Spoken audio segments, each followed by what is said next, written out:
Olá, sejam muito bem-vindos. Hoje a gente vai mergulhar na vida de um homem cuja voz desafiou impérios e cuja determinação simplesmente mudou o curso da história: Winston Churchill. A liderança dele em tempos de crise não só salvou uma nação, mas também nos deixou uma lição que vale para sempre, sobre resiliência e, claro, convicção.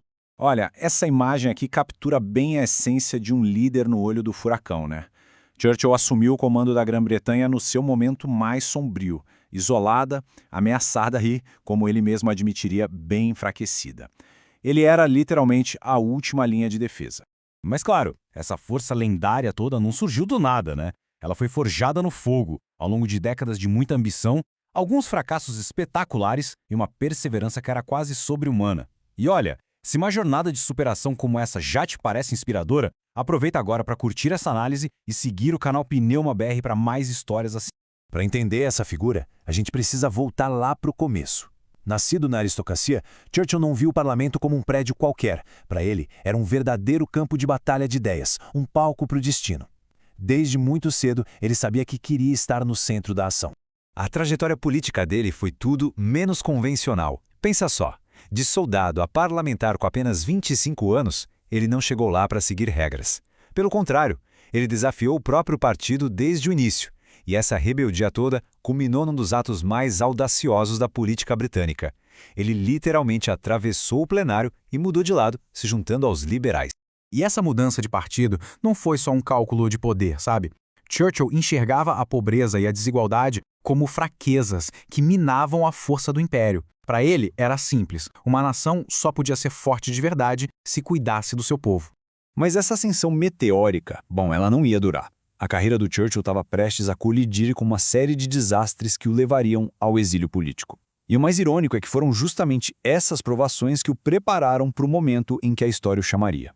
O grande ponto de virada foi Galípoli. Como chefe da Marinha, ele foi o arquiteto de uma campanha que prometia uma vitória rápida, mas que se transformou num verdadeiro massacre. O fracasso foi tão catastrófico que ele foi forçado a renunciar, uma queda humilhante do topo do poder para o completo ostracismo.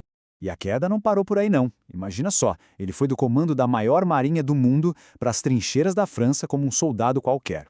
Os anos seguintes foram só derrota eleitoral atrás de derrota eleitoral. Ele passou quase toda a década de 30 no que ficou conhecido como seus anos de exílio.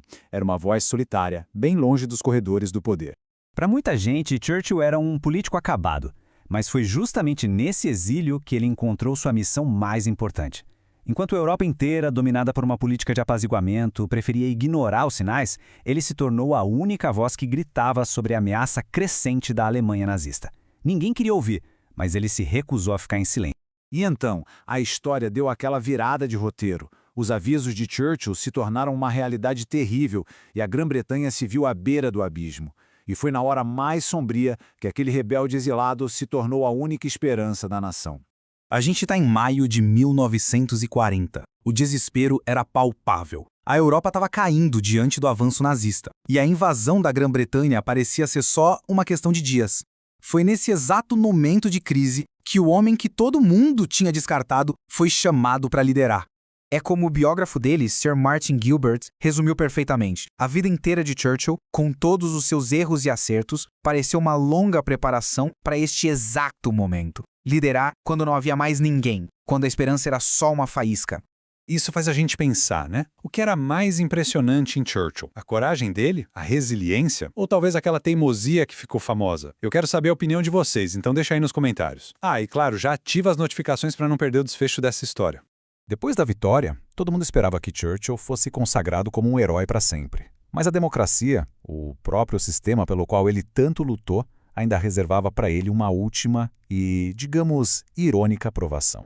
O resultado foi um choque para todo mundo. Assim que a guerra na Europa terminou, em 1945, o homem que salvou a nação foi derrotado de forma esmagadora nas urnas. O povo britânico, exausto pela guerra e querendo um novo começo, votou em massa no futuro que o Partido Trabalhista prometia.